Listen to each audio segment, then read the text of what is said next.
Good morning, dear friends. Welcome.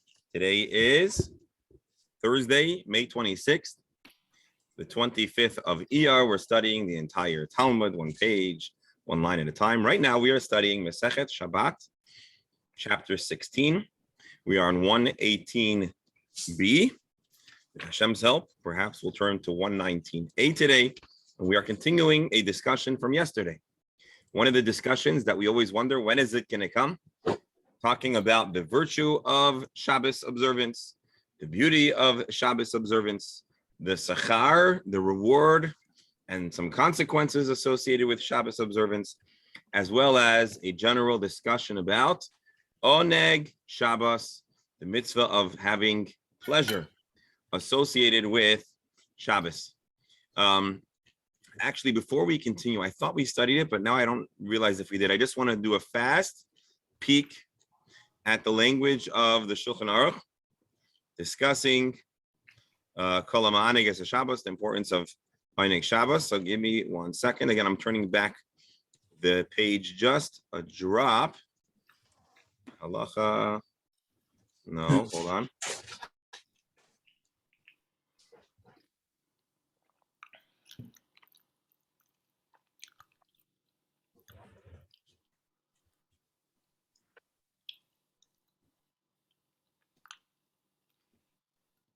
No, that's not it.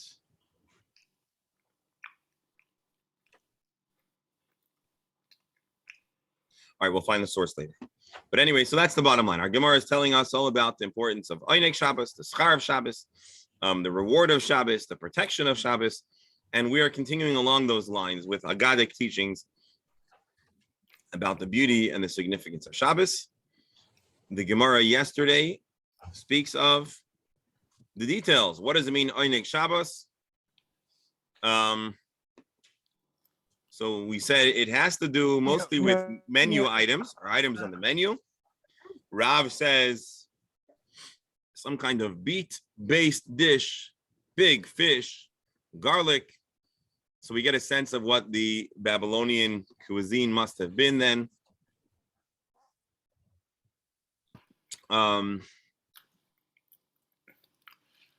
Rabbi. Yes. I'm surprised the category of clothes is not mentioned. We'll get there, I think, in short order. Good question. So let's take a look at the Rambam. This is what I was looking for. Now that the Gemara has defined oneg as dishes, Rav says big stuff. But we have another tradition from Rav that says even a davar muat, if it's done to honor Shabbos, like breaded, fried fish. So I don't know if it's a fish sticks or a breaded fish, but anyways, something small. Mishnah Torah. Again, it's going to be reflective very much of our Gemara, but let's take a look. Ezel oneg, what is the pleasure of Shabbos? Zeu shamru chachamim, shetzarech l'saken tavshel shamim b'yoser, make a very fatty quality dish. Umashkim mevusam l'Shabbos, and a very well seasoned drink. I don't know if this means you're supposed to have cocktails on Shabbos. And a person should honor Shabbos based on their standard of living. The greater the means, the greater the investment into Shabbos. Whoever spends more on Shabbos expenditure, and making many dishes, and good dishes, that is praiseworthy. But if a person is extremely impoverished, even making a simple dish of boiled vegetables, that could also be classified as Oneg Shabbos. A person does not have to put themselves into great distress to borrow from others. And then he quotes Rabbi Akiva's teaching, better that Shabbos should have a mundane look. You can have a peanut butter and jelly sandwich, but it should be, and not to be dependent on other people. For those that enjoy peanut butter and jelly sandwiches, I take it back. Here. The language of the Shulchan Aruch, pretty similar. Afilu misha tzarich l'achirim. Person is dependent on others. If he has a little something, he should try to make it for Shabbos as long as possible.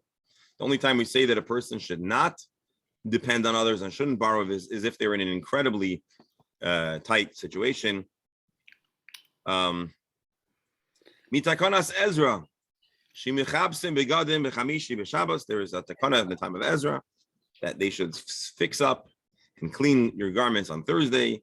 If they covered Shabbos, where there are ma'ads noigim lolush kadesh challah bebayis.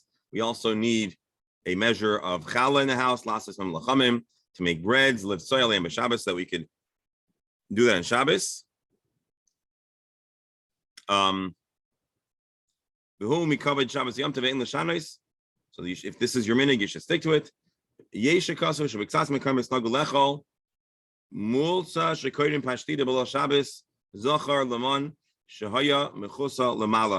I think here we're talking about some kind of knish or some other kind of pastry related dish. Probably a kugel. No, usually pashtida is a kugel, but here I don't see how that means a kugel. Anyways, or maybe it's a multi-layer kugel. I don't know, but you're correct. That pashtida usually is a something in the kugel world. You know, while we're at it, let's take a look at the commentaries of the Ber Hativ. He says for Shabbos you should have at least 2 dishes. Each meal. With Kuni Shabbos Isa Sheikhel B'chol Suda Migimel Sudas Dagim, says in the Sefer Kuni Shabbos that you should have fish. But he says veneerally that everyone should have based on their desire, what they like. So if you don't like fish, you don't have to eat fish on Shabbos. What happens if the fish, is the word fishmongers? What do you call a fish? The fish salesperson. Fishmonger is correct. Okay, so the fishmongers raise the price. Although it's very important to have fish on Shabbos, what happens if the people in the fish industry say, hey, Jews will buy fish no matter the price, let's shoot up the price, kind of like Jewish real estate. So then the Chazal, the communal leaders, should make a takana that we're not going to buy fish. Eza Shabbos for a few weeks and let those fishmongers enjoy their expensive fish. Etc. How much does the market have to go up? A third, etc. But anyways, an interesting discussion. Good to know the Chazal, the sages, the rabbis, the Rishonim, and Achronim discuss this. Here we're going to quote another important Gemara that we saw elsewhere, but it's good to remind ourselves. All that a person is going to have for the year is defined on Rosh Hashanah. Chutz, May, Tishrei. With the exception of Tishrei. What's Tishrei? Talmud Torah, Shabbos, Rosh Chodesh, Yontif. Bookmark this Rosh Tevis. There are a few items that are not included in your Rosh Hashanah allotment. Tishrei, Torah expenses, Shabbos expenses, Rosh Chodesh expenses, Yontif expenses. What are Rosh Chodesh expenses? Well, we'll see. Interesting, no? One more thing, and then we're going to jump back in the Gemara, which will also be interesting.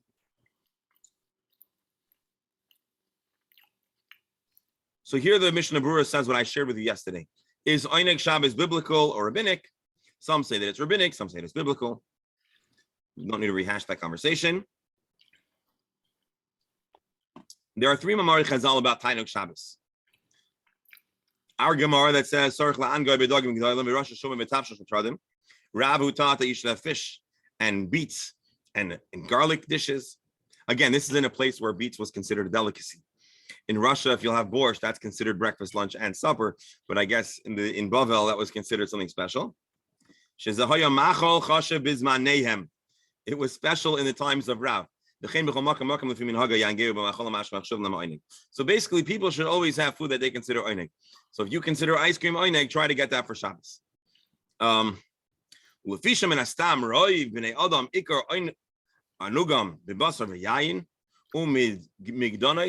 Being that most people enjoy meat and wine and other specialties, that's why the Shulchan Aruch says that you should have those items. There's a second Maimer Chazal.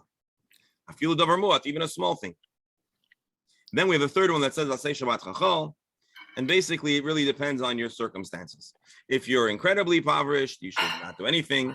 If you're struggling, but you can still hack it, do something special. And if you're more comfortable than a person, there's a sliding scale of expenditure based on your social status, your socioeconomic conditions. You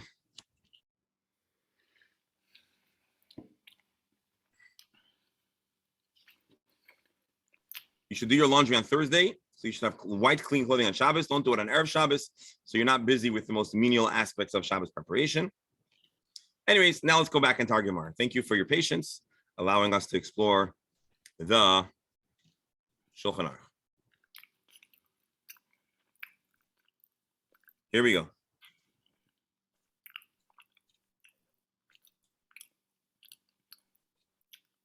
Amar Rav Yehuda Amar Rav Ilmali Shamar Yisrael Shabbos Rishona Lasholta Ben Uma V'Lashin. If the Jewish people would have observed their very first Shabbos, they would not have been vulnerable to their regional neighbors. Shenemar Vayhi Bayam Ashri Yotzim and Amlokait. But we know ultimately, unfortunately, the very first Shabbos, there was already Chil Shabbos in the mun, which was not meant to be collected, but people went out to collect the mun. And right afterwards, they were attacked by Amalek. So we see a correlation between Shabbos observance, or the failure of ideal Shabbos observance, and Jewish national security. We saw this yesterday. I'm just backing up because these are good things to remind ourselves. A teaching in the name of Rashbi.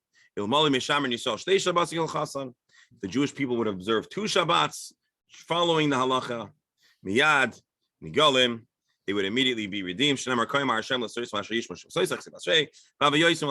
see that there's a discussion, and this is a famous haftarah we read on fast days, that people should observe Shabbos, and then it says, I'll bring you into your land. Meaning that the Geula could be connected to the observance of Shabbos. Rabbi, sorry, but I have difficulty to understand the problem with the mon on Shabbos. I was just trying to think, if they had a double portion on Friday, right? So Shabbos, I would presume there would be no mon. I'm trying to understand practically. I don't know. Maybe we shouldn't go there. If you look in the Mefarshim on the Chumash and you study what happened was they were told not to go out, but they did go out. And I believe, if I recall, I don't remember if this is explicit or in Rashi, that they actually put out mon that was in their house to try to disprove Moshe. And so you see mon fell, even though Moshe said it wouldn't fall. So there was I think what you're asking is, what was precisely the Chilul Shabbos? Right. Not to go outside. So you have to look into the sugya to see exactly. But suffice it to say, the Gemara asserts that there was Chilul Shabbos. You know what? Let's open the let's hear 1 second.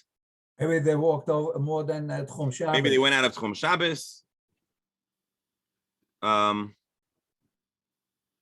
Or did they take a container out to collect it? They were carrying a basket with them.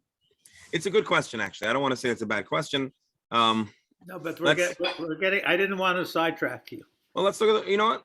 Let's look at the Chumash for a moment. If you have the question, I have the question. Let's take a look really briefly. After being told that they should eat mon from Friday on Shabbos, and they will not find any mon, they went outside. So Rebberal asks a question. Where in this verse do you see Chilul Shabbos? I don't know. I see rejection of Moshe Rabbeinu.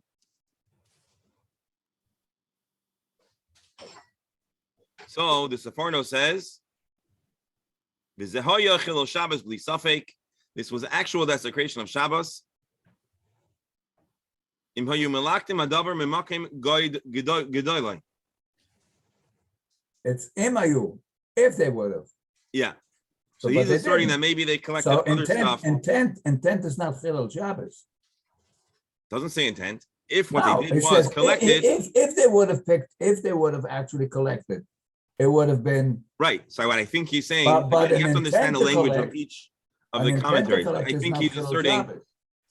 think he's asserting that being that if you are malakit something, mimakim gedulo, that's a Chilul Shabbos. But I don't know. Let's take a look at some other commentaries till we get a satisfactory explanation. Interesting. You're right. Because let's say Ador Chaim sounds like there was a intention to do Chilul Shabbos, but intending is not Chilul Shabbos.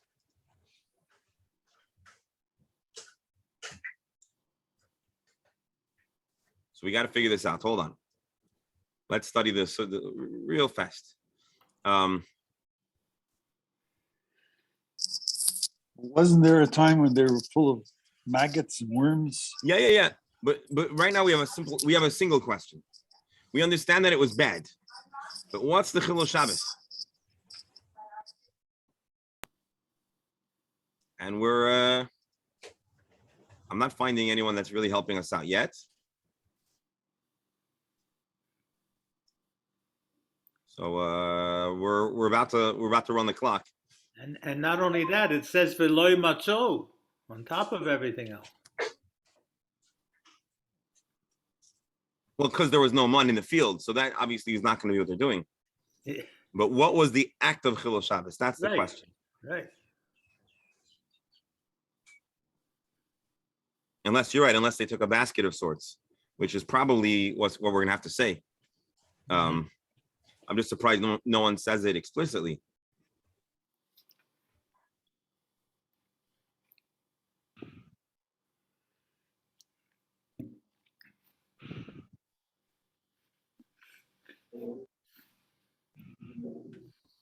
I don't know. Let's look here. One second. Give me another second. Rebel, you opened the can of worms this time.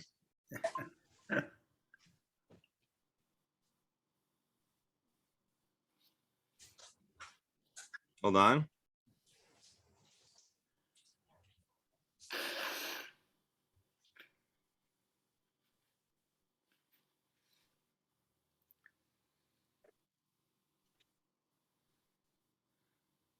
All right. One last try, and then we're going to have to give up for now.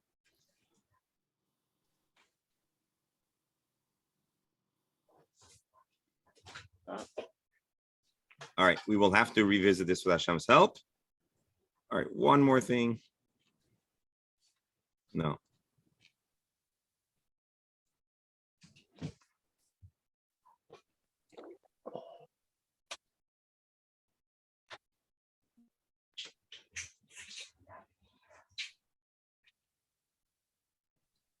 All right, I don't know. I'm gonna assume, like, I think the doctor said that there was a basket. There must have been some kind of basket involved in collection, and that would make a lot of sense. I just don't know why no one that we found over here explicitly references this fact. Actually, And so we Mark will said have to. I'm sorry. Mark said that. I don't want to take anything away from Mark. Go ahead. I'm just saying that Mark made the point that maybe they took out a basket. Yeah, that's what I'm saying. I'm going to have to agree with you. I'm just surprised. No, not with me. It was Mark. Oh, Mark. Okay, so I'm going to agree with Mark. That's going to have to be pshat. I just don't know why nobody explicitly spells that out, unless maybe it's obvious. If you go out to collect, you're probably carrying something. All right, now is the new Gemara.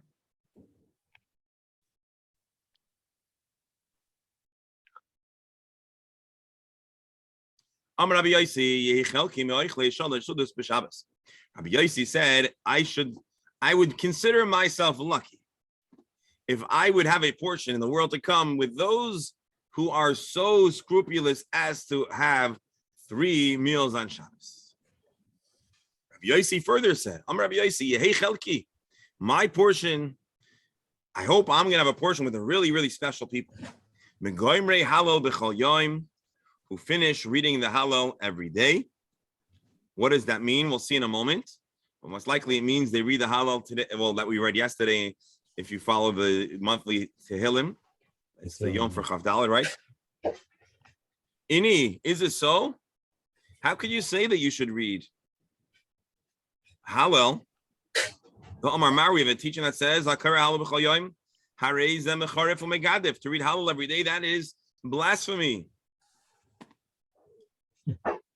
Rashi, Shenavim Rishonim Tiku Loimer Beprakim L'Shemach Vayda Damrina Bar Psachim V'Zeh Akayr Tom B'Loi Ita Eina Ela Kimizamer Shir Misleitzes.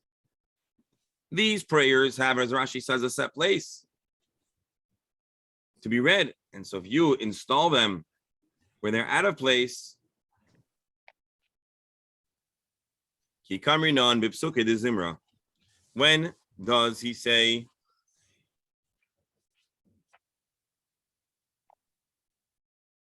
Okay. Ki kamri non bipsuke de zimra. Rabbi Yossi was talking about prayers that belong in Psuke de Zimra.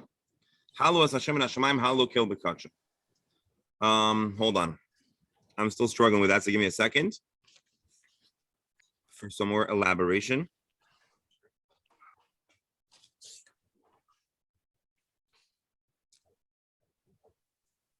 Because Halal really belongs only on Yontif. And so to read Halal out of place, to be more from than sages, that would be inappropriate. This is the language of the Marsha. Do we have the Marsha here? For whatever reason, he's not tagged on over here. So the Gemara says, what does Rabbi Yossi mean? He means the prayers that we are now accustomed to saying in Psuke de Zimra. Do you get credit for davening regular standard davening? Probably he meant in a time where they weren't. Probably means at a time that they weren't fully established.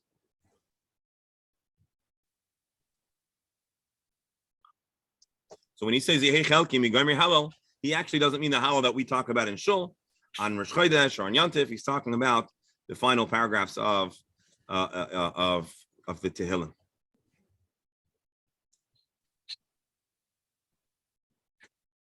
Here, let's see the Ben Yehuda for a second. The Gemara says this is a reference to the prayers of Psuke de Zimra. V'kasha, this is a hard thing to swallow. A good Jew goes to shul and says the prayers. You think you get extra credit for davening something that everyone does? Venerally, here's what he says. I think what we mean, Gomer Halal, is Kol Neshamat Halka. A person Shu Gomer Kol Halal B'chol Yom Shezeh Sha'im Raka Kol Psuke de Zimra. This tells a person that every breath should be infused with praise for Hashem. And you hold this in your heart all day.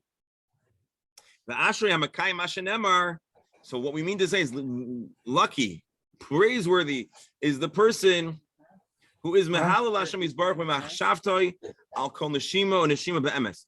A person who is nonstop filled with the gratitude to Hashem for every breath they take.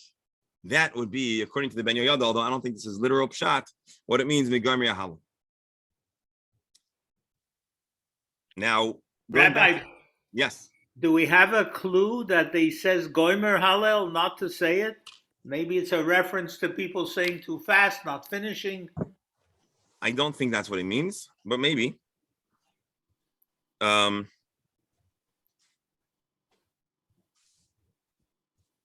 right, let's read one more excerpt from the Ben Yehuda. He says, people that eat 3 meals on Shabbos, they are special. Same question. Is it really special to have 3 meals on Shabbos?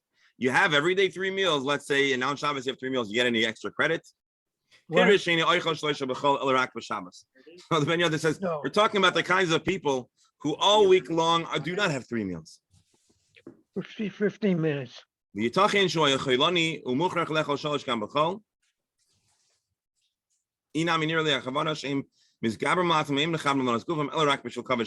His second explanation is it's a person who does not eat out of desire, out of enjoyment, but simply to honor Shabbos. All right, but an interesting question. I'm thinking that I move my bowels. You have to? Yeah. All right. Amar Rabbi Yossi. Rabbi Yossi further taught, I would be lucky if my portion would be with the folks who daven when the sun is red. What does it mean when the sun is red? Kishu aduma shachris, when the sky is red, right after the sun comes up, at the very, very beginning of sunrise, or at sunrise or at dawn, sunrise, the sky is red.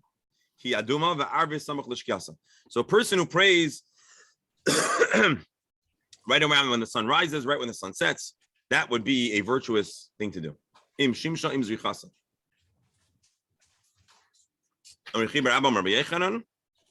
Mitzvah is palim didn't do mechama. Rabbi Yochanan taught that it's a mitzvah to daven at this time. Amar Rav Zera Mikra. Is there a verse that makes this point? Yes. Yira'ucha im shomesh v'lefnei yareach dor dorim. We should appear before Hashem im shemesh for the sun, meaning right when the sun goes up. V'lefnei yareach, and before the sun disappears and the moon appears. Kaidam ar hayareach v'oich hashemesh leishaka. So a person ideally should have their davening at these extreme times around the beginning of the day and the end of the day. This one, I don't think we struggle so much. We understand that a person who jumps up at the very first moment where they're halachically able to daven, they choose to daven, this is an act of devotion. And the Ben Yehuda reminds us of something else. It is at this moment of sunrise where we can be full of appreciation to Hashem's delicate kindness to creation. Hashem eases us in. Hashem could have just turned the lights on from 0 to 100, but Hashem doesn't. He eases us into it with the sunrise being gradual, and so it starts lighting up slowly, allowing us to become accustomed to the new day. Hashem also doesn't shut out the lights immediately, which would get us in big trouble if we were on the road. Hashem is kind and allows us and helps us ease in and ease out of the day. To help humanity, help our eyesight. Alternatively, Yeah, at the equator, though, it almost is instant. they don't sense, it's less gradual. It's almost like a. I know my dad said when he was in the Philippines by the equator, he said it'll get dark at night. It was almost just like they shut the lights. Interesting. Well, you see, Rabbi, Anywhere you are in the world. Yes, Rabbi, couldn't we look at all these categories as a way for them to tell people to daven on time, to do everything? that is what's happening. everything? The Chazal are encouraging the Jewish people to observe Yiddishkeit ideally.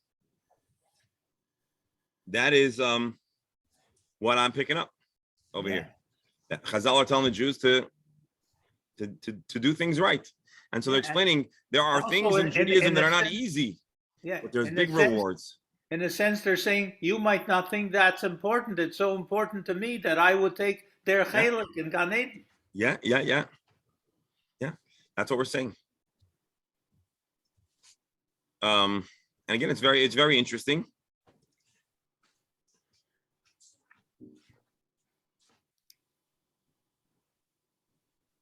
All right, let's take a look at some other interesting Gemara. And again, folks who will need your help once again. Amar Rabbi Yosi. No, that one we did already. Amar Rabbi here. Amar Rabbi Yosi. Yosi further said, Yehi chelki mimeisei b'choyle ma'ayim. I should have a share up there with the folks who ultimately expire from gastrointestinal illness, intestinal disease. Rashi shemiyasrim b'yisurim u'mismarkim avanesehem, because there are great discomfort and the pain associated with that illness wipes the slate clean of sin. Maybe that's why Jewish people have a higher than average representation in the GI illness department. Again, we're not asking for or hoping for illness, but rather, I guess he's saying that there's a certain purity, certain holiness that a person has if, God forbid, they experience suffering. Dabar indeed, Ruban shel tzadikim meisim b'choyle ma'ayim. We are taught that many tzadikim, most tzadikim, they expire from intestinal illness. Rabbi Yosi further taught, he wishes to have a share with those who die in the process of in observance of a mitzvah. Now you might ask a question. Don't we say that shluchei mitzvah eino nizokin, a person who is engaging in a mitzvah won't be injured? So I think the point is that a person won't be harmed from the process of the mitzvah, but that doesn't mean that a person is necessarily not vulnerable to, realities of human vulnerability. All right, let's continue the Gemara. Here, Mark, here's where I might need your help just to explain and to make sense of this. Further, Rabbi Yossi said, "Hey, Chelki, mimachnise Shabbos b'Tiveria." I should have a share with the folks who bring in Shabbos in Tiveria, umimotzi Shabbos b'Tzipori, and take Shabbos out in Tzipori. These are two cities in the north, in the Galilee of Israel, right in the north, in the general north of Israel. Is Tiberias along the Galilee? Now, where's Tiberias is Sipori the then? what? Yeah, it is in the Galilee right by the lake. Right. So Tiberias and Tzipori is also somewhere there in the north, right? I'm thinking Sipori. They don't mean Tzfat, do they? No. It says Sipori. See, Where's Sipori? Where's Sipori actually in Syria? That's a Moshav. in the low here, let's see. Tzipori or Sepharis is, let's take a look at Wikipedia with all of the disclaimers. Wikipedia doesn't know everything, doesn't get everything right, but it should be good enough for us. It's a Moshav in northern Israel in the lower Galilee. The Moshav is in the jurisdiction of the Jezreel Valley Regional Council. It's next to the ancient settlement of Sepharis, which it is named for. Which makes me think we need to go to this Wikipedia entry. Sepharis, or Tzipori, known in the Roman period as Dias area, or how you ever pronounce it. It's known as Safari in the Crusades, Soferaya, or whatever you pronounce it in Arabic.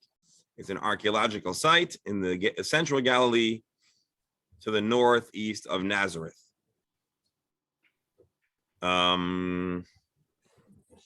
Certain people may have been born there after Bar Kochba. And this is the important part for our story. I think Rabbi Yehuda Nasi lived there. After the Bar Kochba revolt, Tzipori was one of the Galilean centers where the rabbinical families from Judea relocated. There are shuls there, etc. I think Rabbi Yehuda Nasi lived in Tzipori as well. Here we go. Herod the Great conquered it. Yashka. That's not interesting for us. Here, Rabbi Yehuda Nasi, the compiler of the Mishnah, commentator of the Torah, moved to Tzipori with the Sanhedrin before moving to Tiberias in 150. So we're talking about in the generation or two after the fall of the Beis Hamikdash, the temple. Anyways, there's our story. Thank you, Wikipedia. Thank you for your services. And now back to our Gemara. So what's special about beginning Shabbos in Tiberias and ending Shabbos in Tzipori? Let's take a look at Rashi. Not that much of a time difference. You think if it was a big time difference, it would be extending the Shabbos. So let's see what that means, because there's interesting, and I'll just give you my word as follows. We're going to leave this discussion with a little wanting, because I don't want to get into all of the technical Zmanim questions, which will come up from this Gemara. Well, let's just take a look at Rashi and take it at face value. What does it mean that you've taken Shabbos in Tiberias? Tiberias is a very low to the sea level, right? Yeah. Tiberias, they say, has the on the Dead Sea is one of the lowest on the Kinneret, on the Galilee. On the Kinneret. Yeah, Kinneret. On the Kinneret has a very low sea level. Yeah. But not as low as down south. I was never in my whole life, I don't think I was in a hotter and more humid place than Tiberias in midsummer. Tiberia in the summer is just about, it puts Florida to shame, as I recall. Because it is low and it's in a valley surrounded by higher elevations, it gets dark when the sun is actually not set. And people believe that it is already sunset, and therefore they take in Shabbos early. Tzipori is on a mountain. And even though the sun has already set, the people of Tzipori, because they're in elevated levels, they see the sun even though it has really set if you're at sea level. And therefore Shabbos is extended in Sipori. So what he's saying is, I should have a portion with the folks who take in Shabbos early and end Shabbos late. That's really what he's saying, certainly according to Rashi's explanation. Let's see if anybody else weighs in on the matter. There's a Marsha, but for some reason it's not linked. I don't think it's linked properly. Is it the Marsha or the Meiri? I don't remember what I was looking at. All right, whatever it is, we'll continue. He continues, Amar Rabbi Yossi,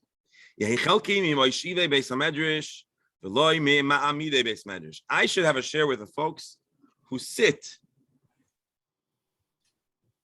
in shul or in the yeshiva, in the hall, and not from the Ma'amidei Beis HaMedrash.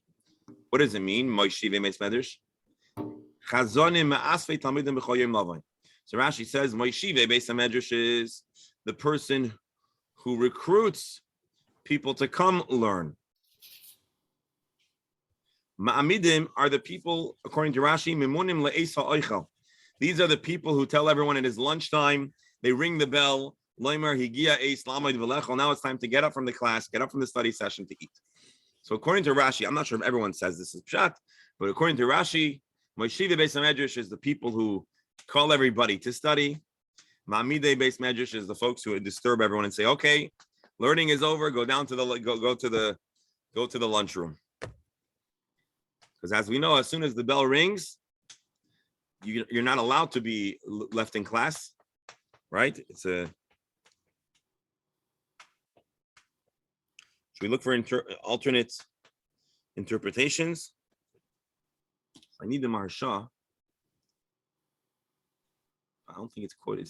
It's not linked over here. Anyways, the Maharsha explains as follows. The way the Beis Medrash was set up is there were rows and rows. So this is, I think, an alternate pshat. They were the people towards the front were sitting.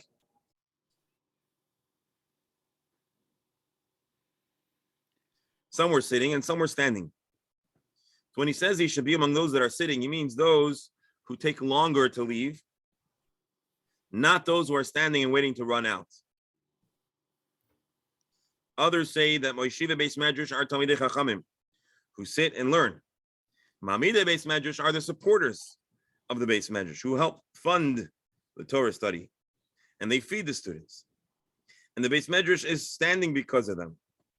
So Rabbi Yossi is saying, although there is a big schar to study, there's a big schar to support, he says, I personally would rather be among the folks that are actually engaged in the Torah study. That's his assertion.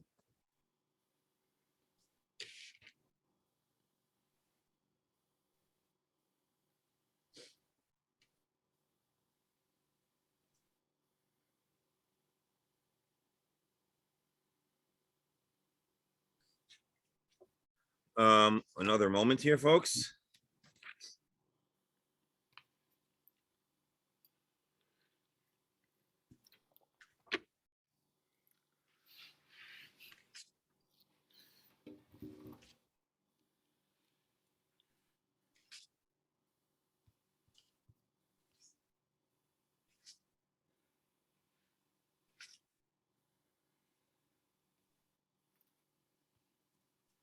All right, so we told you Rashi says it's the people that call, the Maharsha who says it's the people that are more relaxed and present in learning.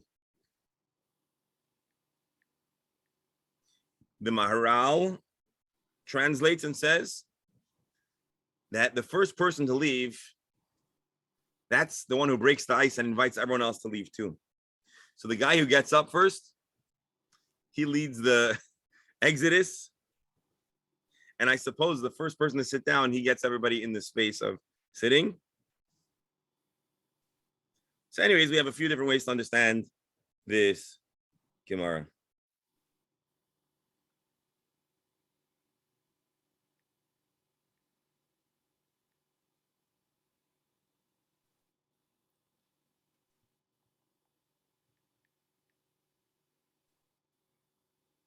Interesting. I told when I was learning the Gemara about Tzipori and Tiveria, I didn't link the two because I was thinking there's probably a distance. Let's go to Google Maps just for a moment to take a look. Unless Mark, maybe you can tell us this. Hey, where's Maps?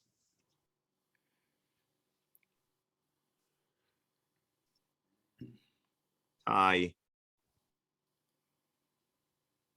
How do you spell Tiberius? Tiberius, Israel. Directions. See.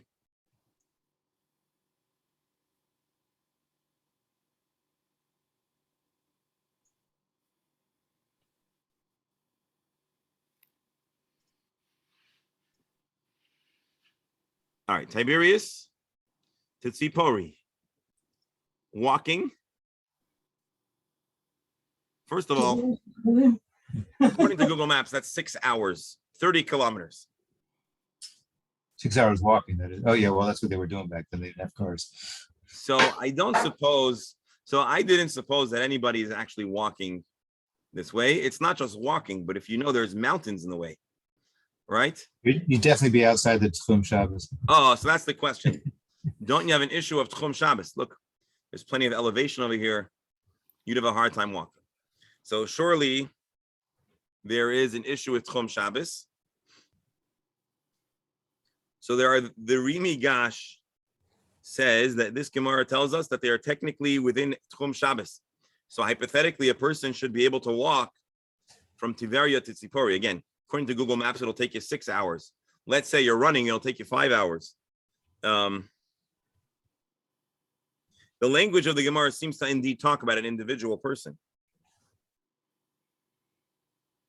But I'm not certain that that's the most intuitive way of studying this. Rabbi, another interesting point is, with that distance, there's not that much difference in the actual time of sunset or sunrise.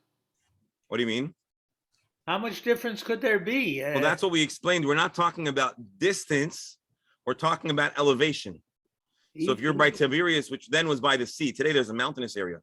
So you perceive. I would venture to say that if we look it up, the Shabbos times, there's a couple of minutes difference between the two of them, off the top of my head. That is probably so, but we're talking about a time where they didn't really have calendars. They had to rely more on their observation. And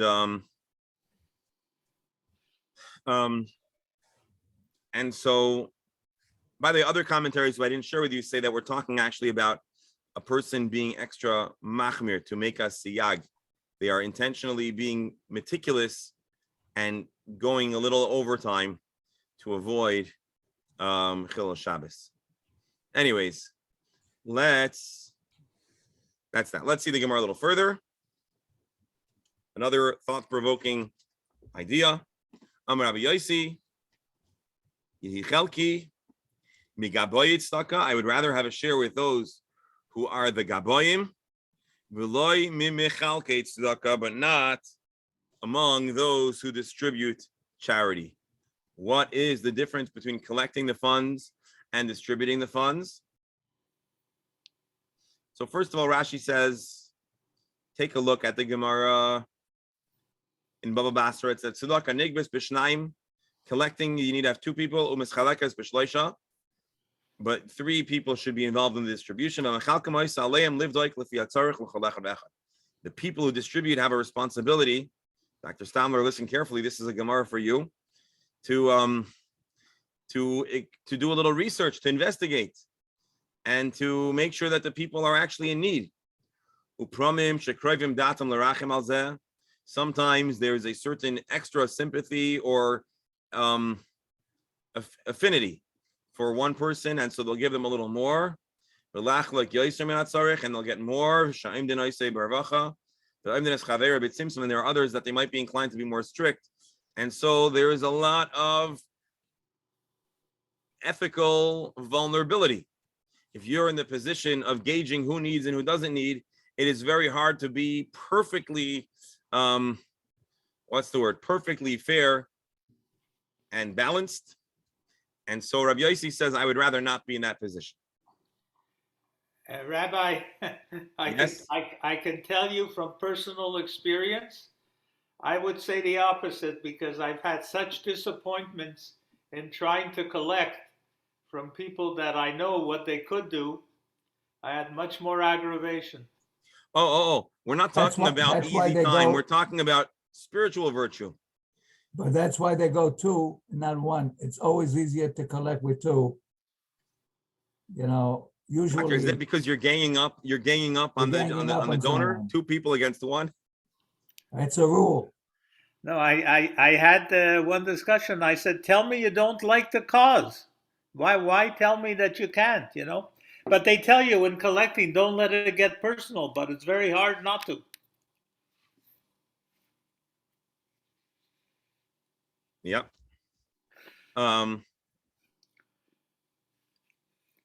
Without the collectors, you'd have no distributors. Yeah, for sure. But here, he's not talking about an easy job or a harder job. He's just saying that in a way, assuming that the collector is ethical and honest. I think that's built into the cake. But he's talking about an instinctive, even a good person, an upstanding person might struggle to be entirely ethical about the distribution.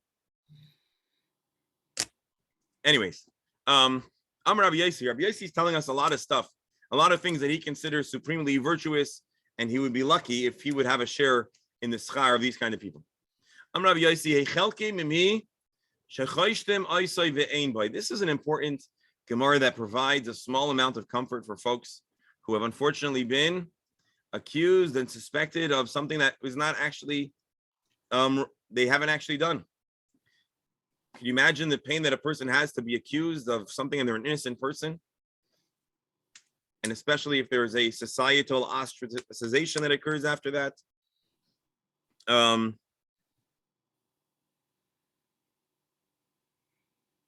The chiddush here is, obviously, that usually we say when there's smoke, there's fire.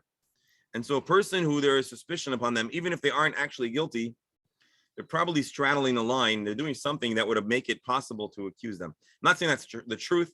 I'm just saying the Gemara has 2 conflicting statements. The Gemara sometimes says, especially about, well, anyway, so Rabbi Yossi is clearly not taking that position. He says, I'd rather be among those who were suspected while being innocent. Amar Papa, Lididi Chashdun, Veloy Hababi.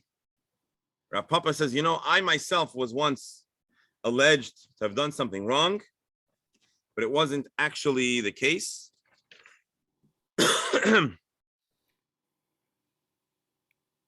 So even great people on of the stature of Rav Papa himself, Rav Papa is so famous that every time there's a scene, we talk about all of his family, right?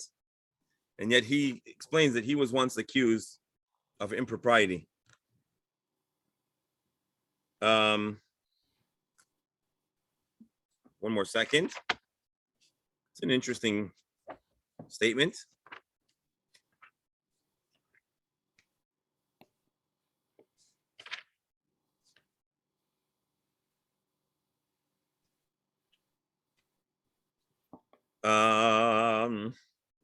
A person is suspected and they weren't actually guilty.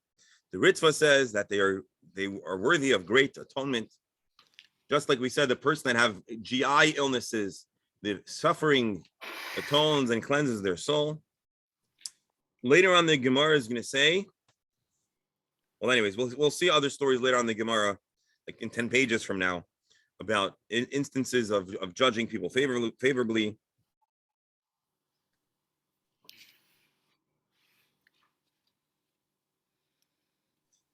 But all the commentaries clarify, we're not talking about a person who skirts the law and is suspected of actually crossing the line. We're talking about entirely innocent people that for whatever reason are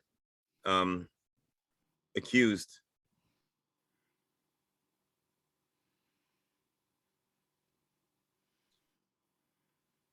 All right, we're going to get to the next Gemara is even more interesting. I'm not sure what to make of it. We'll do our best to figure it out. I'm Rabbi Yossi. So Rabbi Yossi is seemingly done talking about the Yehichelki. Now we're going to talk about virtues in Rabbi Yossi's own life. And I'm not sure what to make of this, but let's see. I'm Rabbi Yossi. Chamesh be'ilois ba'alti. I engaged in relations 5 times. Vinotati chamisha arazim b'Yisrael, and as a result of those 5 moments of intimacy, I planted 5 cedars in Israel. And what is he talking about? Aman Inon, he's describing his children. Rabbi Shmuel Rabbi Yossi, Rabbi Lazar Rabbi Yossi, Rabbi Chalafta Rabbi Yossi, Rabbi Avtilas Rabbi Yossi, Rabbi Menachem Rabbi Yossi.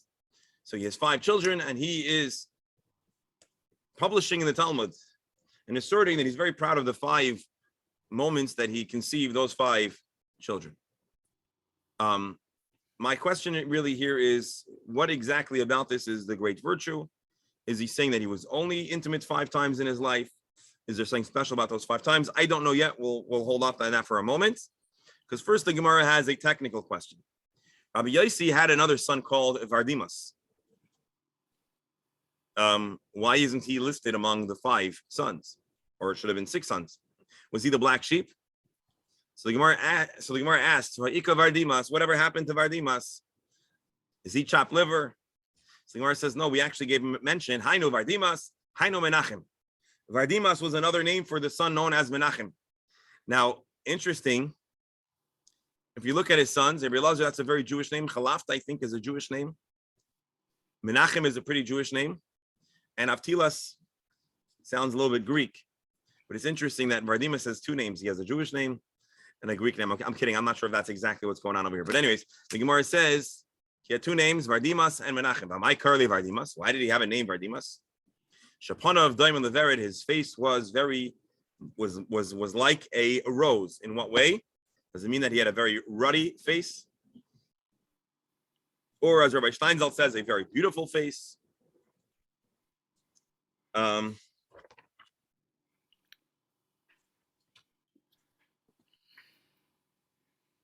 Lememra de Rabbi Yossi mitzvahs oina like kiyam. If I read this simply, Rabbi Yossi seems to be saying that in his whole life there were 5 moments of intimacy that conceived of 5 children, which is not only possibly hard to believe, but that's actually counter to Jewish tradition. In Jewish tradition, there's something called oina. A husband and wife are meant to be intimate, not just exclusively to conceive their children. And so the Gemara says, remember the Rabbi Yossi mitzvahs oina like him? Are you telling me that Rabbi Yossi was not a good Jew? He didn't observe the mitzvah of oina? So the Gemara answers, Al-ema chamesh be'ilais, ba'alti v'shanisi. There were 5 moments of intimacy that, I'll take a look at Rabbi Steinsaltz, which he did and did again. As the sages say, if a person wishes to father male offspring, engage in relations, and then do so again. Rashi Kadeshi Zacharim Damar Mar Haroisa Shibon of Zacharim Yivel V'Yisha. So maybe what he was saying is not so much that he was only intimate 5 times, but he employed special rabbinically shared strategies to help to conceive of sons, and indeed he had 5 sons. Make of this. Do we know if he had any daughters? We don't know. We don't know. I mean, not we don't know. I don't know. I'm sure it is known.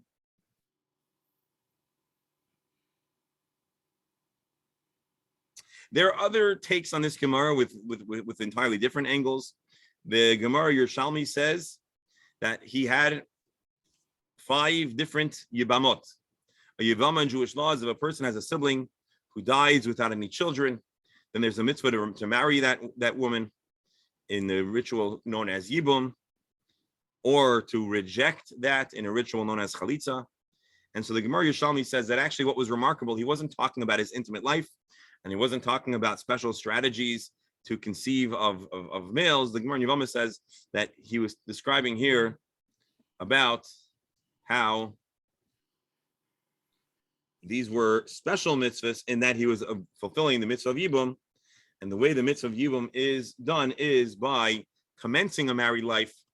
And so maybe that's what he's describing. And again, in the time of the Gemara, it was entirely possible that a person would have more than one spouse, and a person could even have more than one Yibum, if God forbid, more than one brother died childless.